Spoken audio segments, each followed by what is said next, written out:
پچھلے سال اس کے اندر آپ نے جو ہے وہ حضرت جو اللہ حضرمی رحمۃ اللہ رضی اللہ عنہ جو ہے ان کی آپ نے جو ہے پورا کرامات کے اوپر ایک بیان ریکارڈ کروایا تھا. تو جو آج کی نئی جنریشن جو ہے ان کے اوپر عقل کا غلبہ اور جو تعلیمی نظام کے اوپر بھی آپ نے کافی بات فرمائی ہے کہ کس طرح سے وہ ذہن سازی کرتا ہے. تو جب اور پھر اوپر سے سوشل میڈیا کے اوپر کافی حضرات جو ہیں وہ بات کرتے ہیں اس کے اوپر کہ جو کتابیں لکھی گئی ہیں پچھلے 1400 سال کے اندر اس میں جو کرامات کی بات ہے جو لوگوں سے منسوخ کی گئی ہے وہ ایک طرح سے ما فوق الفطرت لگتی ہیں. اور یہ بنائی گئی ہیں یہ باتیں جو ہیں تو جو جن بزرگوں کے ساتھ منسوخ کی گئی ہیں تو وہ ان سے بری و ذمہ ہے، بلکہ بعد کے آنے والے جو ہیں انہوں نے وہ چیزیں ان کے بارے میں لکھی ہیں. ایک تو مفتی صاحب اس پہ ایک بات فرماتے ہیں، دوسرا یہ کہ کیونکہ ان کرامات کی بات اتنی زیادہ ہوتی ہے تو اس سے جو لوگ ہیں وہ قبر پرستی اور شرک کی طرف جو ہے وہ مائل ہوتے ہیں. تو یہ اس سوال کا کچھ اگر جواب انشاءاللہ ہو جائے.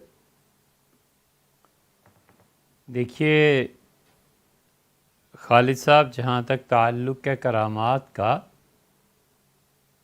کرامت کا ماننا یہ ہمارے عقیدے میں شامل ہے، اور اہل السنہ کے عقیدے کے مطابق اولیاء اللہ کی کرامات اور حضرات انبیاء علیہ الصلاۃ والتسلیم کے معجزات، ان کا ماننا ضروری ہے. اگر کوئی شخص اولیاء اللہ کی کرامات کو نہیں مانتا تو اہل السنہ سے خارج ہو جاتا ہے. پھر یہاں سے نکل کے وہ کسی بھی گمراہ فرقے سے جیسا بھی تعلق رکھے، یہ اس کی اپنی مرضی ہے. اللہ نے فرمایا ہے فَمَنْ شَاءَ فَلْيُؤْمِنْ، جس کا جی چاہے ایمان لائے اور جس کا دل چاہے کفر کرے. تو آزادی ہے، ہر آدمی کو آزادی ہے، اس کے لیے کوئی جبر نہیں ہے کہ وہ اہل سنہ سے چمٹا رہے. وہ کسی اور طبقے میں چلے جائے اور جہاں بھی چلا جائے وہ اہل سنہ کو گمراہ کہے گا اور یہ لوگ اس کو گمراہ کہیں گے، تو دونوں کے لیے آزادی ہے. اللہ تعالیٰ نے ایسی ہی چیزوں کے متعلق فرمایا ہے کہ کل یعمل علی شاکلتہ، اور انہیں کہیے تم ہر آدمی جس گروہ سے تعلق ہے تو اپنے کام جاری رکھو، اللہ یعنی کسی پہ جبر نہیں کرتا. ربکم عالم بمن هو اہدی منہم سبیلا، اور ان کا پروردگار بہتر جانتا ہے کہ تم میں سے کون آدمی زیادہ صحیح راہ پر ہے. فربکم عالم بمن هو اہدی سبیلا، تمہارا پروردگار جانتا ہے کہ ان میں سے کون ایسا ہے جس نے زیادہ صحیح راہ اختیار کی.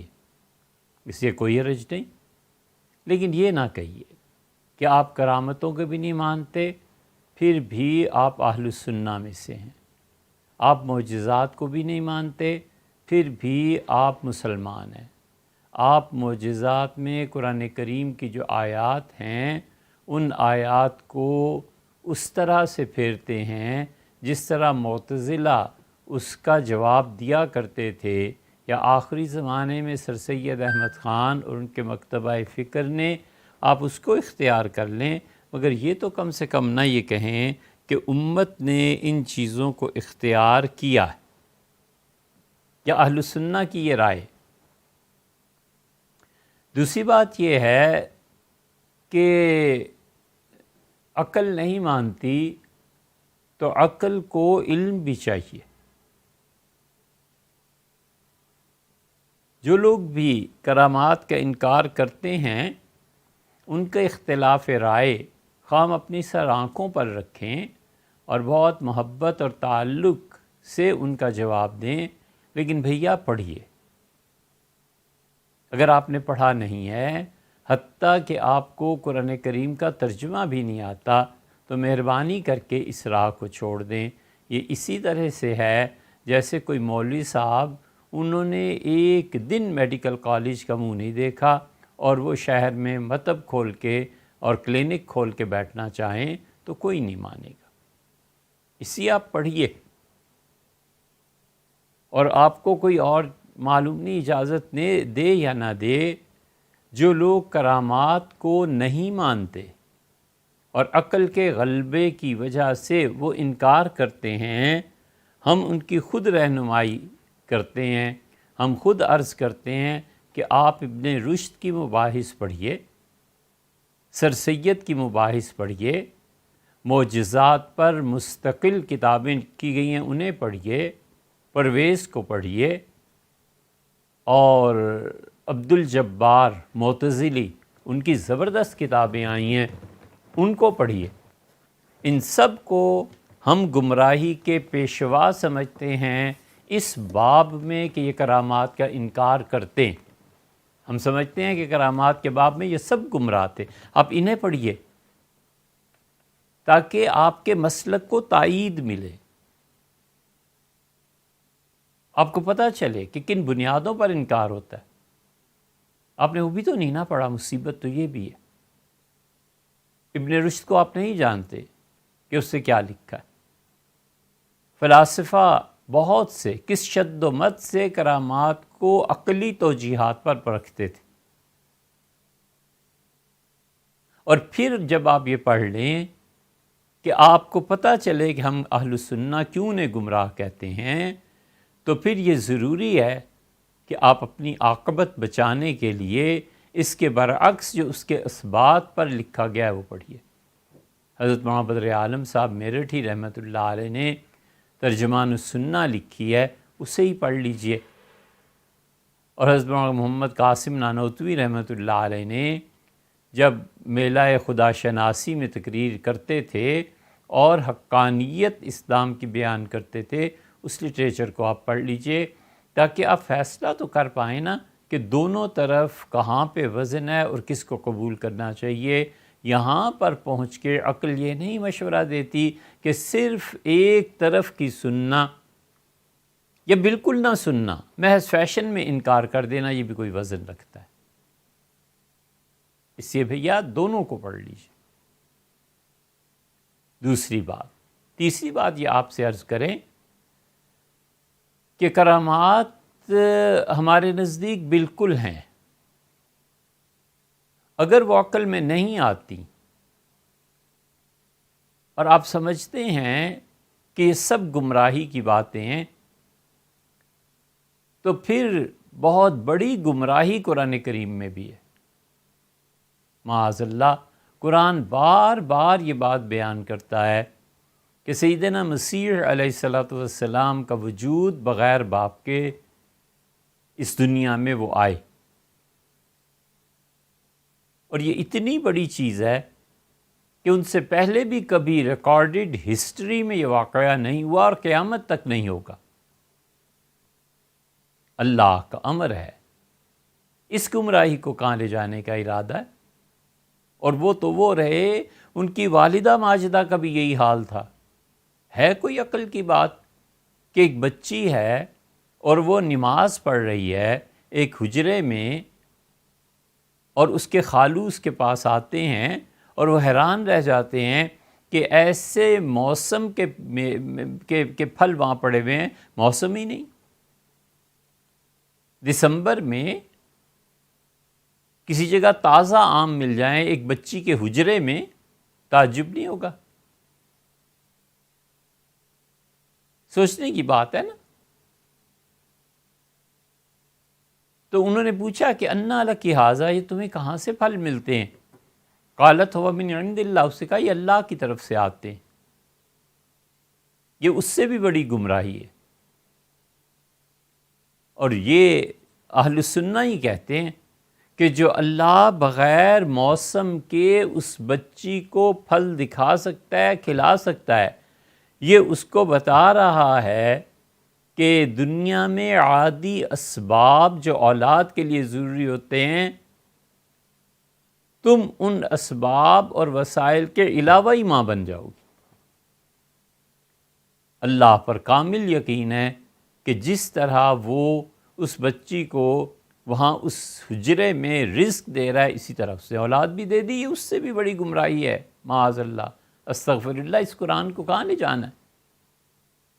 پھر یہ عجیب کتاب ہے، عقل میں آنے والی بات ہے؟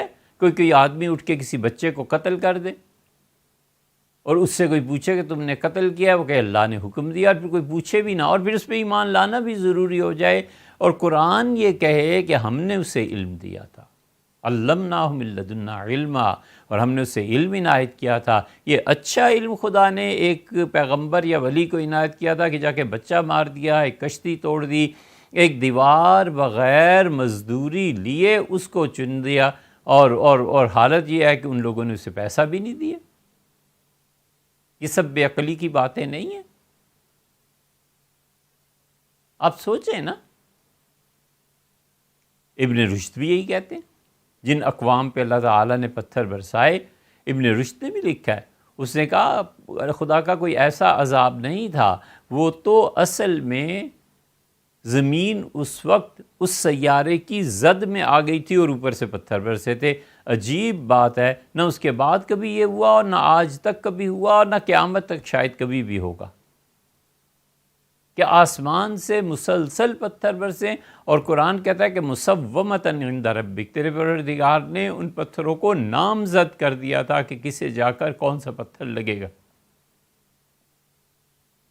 اور وہ چیلنج بھی کرتا ہے کہ ہم نے پتھر مارے تھے۔ یہ سارے واقعات ایسے ہیں جو خلاف عقل ہیں، عقل اسے تسلیم کرنے کے لیے تیار نہیں ہے۔ آپ مہربانی کریں اور اس امت کے حال پہ رحم فرمائیں۔ ابو علی سینا نے کرامات کی بحث کی ہے۔ ابو علی سینا سے بڑا آدمی بھی عقلیات پہ کوئی ہے؟ ابن رشد ہے، ابن طفیل ہے، یہ قاضی عبد الجبار ہے، یہ سارے عقل کے امام ہیں نا۔ شفا جیسی کتاب لکھی گئی ہے جو یورپ میں اور کہاں کہاں پڑھاتے رہے۔ مائیکل آیا تھا،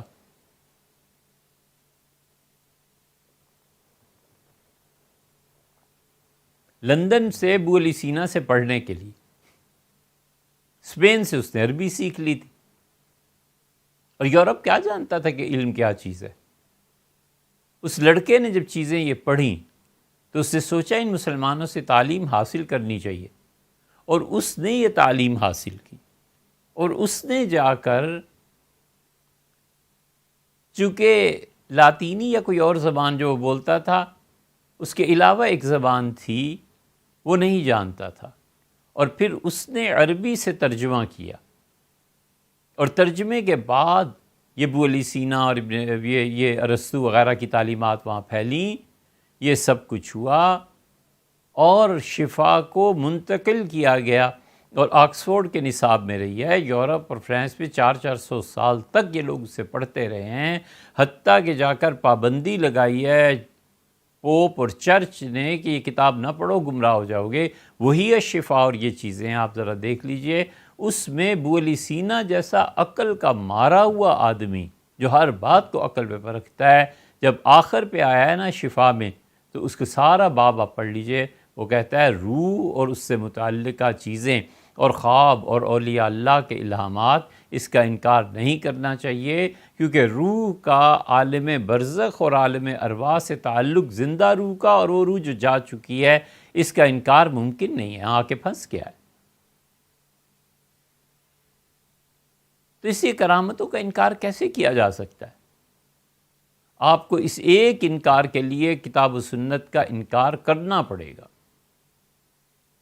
یہ بھی کوئی بات ہے کہ ایک آدمی مٹی اٹھاتا ہے اور اپنے دشمنوں کی طرف مٹھی بھر کے پھینکتا ہے، اور اس کے دشمنوں میں سے ہر آدمی یہ کہتا ہے کہ میرے آنکھوں میں ریت پڑ گئی تھی، اور نازل کرنے والا یہ نازل کرتا ہے اور کہتا ہے وما رمیت اذ رمیت ولکن اللہ رما، وہ جو ریت کی مٹھی آپ نے پھینکی تھی، آپ نے تھوڑی پھینکی تھی، وہ تو ہم پھینک رہے تھے۔ وہ ذرے جا کے ہر آدمی کی آنکھوں میں پڑتے ہیں، اور وہ ایک طرح سے نابینا ہو جاتے ہیں، اور حضور اقدس صلی اللہ علیہ وسلم کو اللہ تعالیٰ فتح نصیب فرماتا ہے۔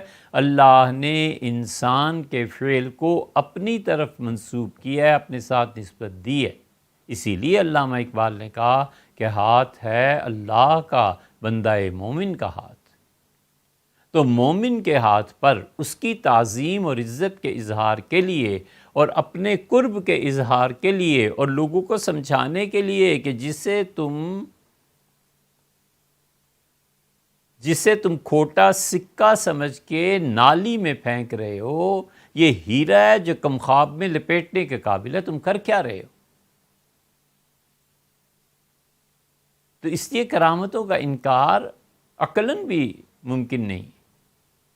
عقلاً اس وجہ سے کہ ساری عقل یہ دنیا میں صرف انہی لوگوں کو نہیں آ گئی جو خدا کے منکر ہیں، اللہ نے انہیں بھی عقل دی ہے جن کے لیے اس نے جنت کی تیاری کی ہے، جس کے لیے اس نے جنت کو تیار رکھا ہے، اور جن کے لیے اس نے اپنی خوشی اور رضا کا پروانہ عنایت فرمایا ہے، وہ بھی بڑے سمجھدار اور عقل مند تھے۔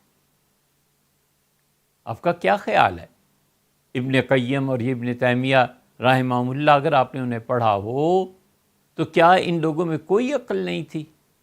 ابن تیمیہ کا تو یہ حال ہے، وہ عقل کے اتنے بڑے پرستار ہیں، کئی مواقع پہ انہوں نے عقل کی جو تعریف کی ہے، سبحان اللہ، عقل کے اتنے بڑے پرستار ہونے کے باوجود انہوں نے پوری کتاب لکھی کہ کوئی چیز جو اسلام میں نقل سے ثابت ہے، صحیح عقل اگر ہو، فطرت سلیمہ اس کے خلاف نہیں ہو، جو فطرت سلیمہ سے ثابت ہے وہ نقل صحیح کے مطابق۔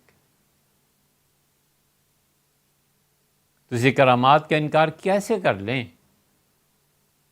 صحابہ کرام رضی اللہ عنہ کی زندگی میں نہیں ہوئی تھی؟ آپ پھر بخاری شریف میں بھی کئی واقعات ہیں، انکار کر دیں۔ ایک عورت کا باپ مارا جاتا ہے، اور وہ کہتی ہے کہ میرے باپ کے قاتل کو کوئی گرفتار کرے اور اتنا اس کے لیے انعام ہے، اور وہ گرفتار کر کے لے آتے ہیں۔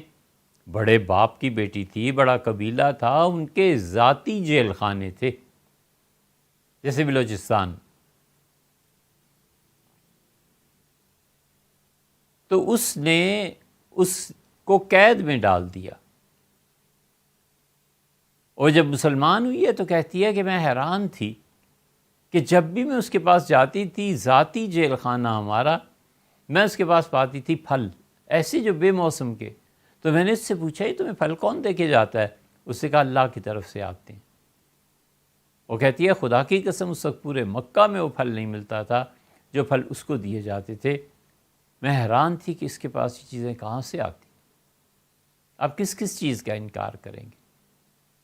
اسی اولیاء اللہ کی کرامات کو ماننے سے ایمان کی تکمیل بھی ہوتی ہے، اور اہل سنہ کے عقائد بھی شامل ہے۔ کوئی بھی حتیٰ کہ اہل تشیع نہیں انکار کر سکے، جن کے ابتدائی دور میں معتزلہ سے انہوں نے لیا یا ان سے معتزلہ نے لیا، یہ ایک تاریخی بحث ہے، اس کو چھوڑیے، لیکن عقل کے علمبردار ہونے کے باوجود نہیں انکار کر سکے، کوئی بھی نہیں انکار کر سکتا۔ اس سے گزارش یہ ہے کہ کوئی نئی بات آپ نہیں کر رہے، یہ سب سوچ کر دل لگایا ہے نا سے، نئی بات آپ کیا سمجھا رہے ہیں؟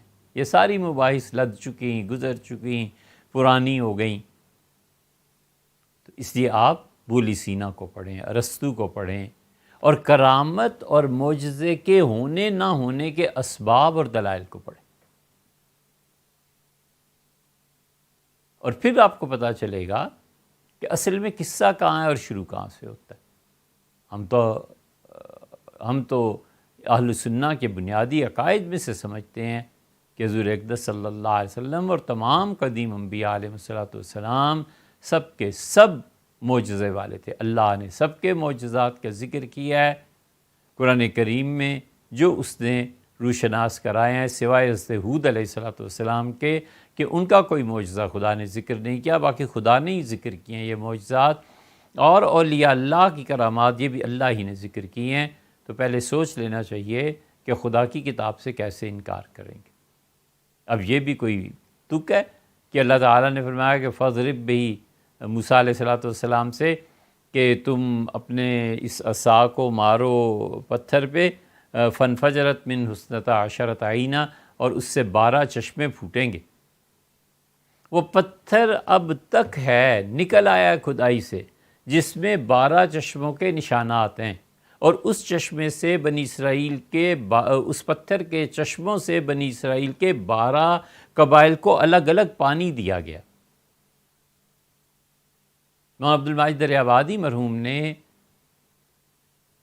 قرآن کریم کی اس آیت کے حاشیے میں اس پتھر کا ذکر کیا ہے، وہ پتھر بھی مل گیا۔ اور حالت یہ ہے کہ اب اس معجزے سے انکار کرنا تھا نا، کہ موسیٰ علیہ السلام کا عصا تھا اور یہ معجزہ نہیں دیا گیا تھا، اور 12 چشمے کیسے دریافت ہوئے اور پتھر پر مارو۔ اس کا سر سید کیا ترجمہ آپ دیکھیے، انہوں نے کہا ہم نے موسیٰ علیہ السلام سے کہا کہ لاٹھی ٹیکتے ہوئے، مارو نہیں، ٹیکتے ہوئے پہاڑوں میں چلے جاؤ، تمہیں پانی مل جائے گا۔ تو وہ پتھر جو اب نکلا ہے یہ کہاں گیا، اس کے 12 چشمے کہاں گئے؟ اور لاٹھی ٹیکنے میں کون سا ایسا کمال تھا کہ تعالیٰ شاہ نے فرمایا کہ لاٹھی ٹیک کے پہاڑوں میں چلے جاؤ؟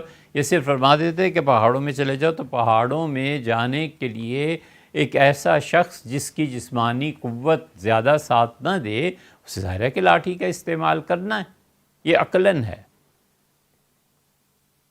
اور ہم تو کہتے ہیں کہ اس میں معجزہ تھا، کرامت تھی، یہ چیزیں تھیں۔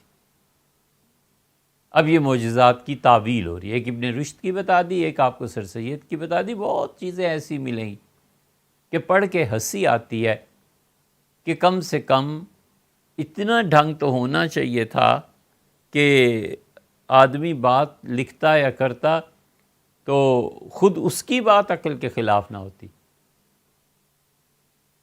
قرآن صاف کہتا ہے کہ حضرت سلیمان علیہ السلام نے کہا، یہ آخری مثال دے رہے ہیں کہ مالیہ لا اری الحدود، حدود کو کیا ہو گیا ہے، آج نظر نہیں آ رہا۔ حدود آ کے بتائے گا یہ پرندہ کہ کیوں نہیں ہے، لأذبحنہ، میں ضرور سے ذبح کر دوں گا، کیوں نہیں فوج میں؟ یا پھر وہ واضح دلیل دے گا کہ میں کیوں نہیں۔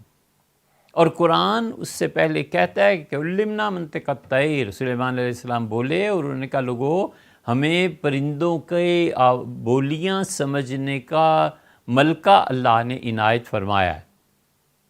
اور پھر حدود آ گیا، پھر حضرت سلیمان علیہ السلام نے گفتگو کی، پھر وہ کہتا ہے کہ میں ایک ملکہ کو دیکھ کے آ رہا ہوں، یہ ہے سارا قصہ قرآن کریم میں۔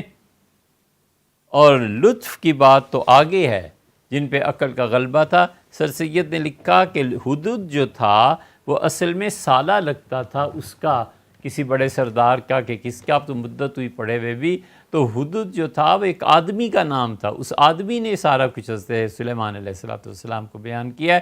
تو ذرا سوچو، قرآن تو کہتا ہے ہم نے پرندوں کی بولیاں سکھائیں اور آگے حدود آدمی تھا، تو یہ کیا ربط کیا بنا؟ یہ آپ پڑھیے تاکہ آپ خود بھی عقل کا استعمال کر سکیں۔ اللہ تعالیٰ توفیق بخشے۔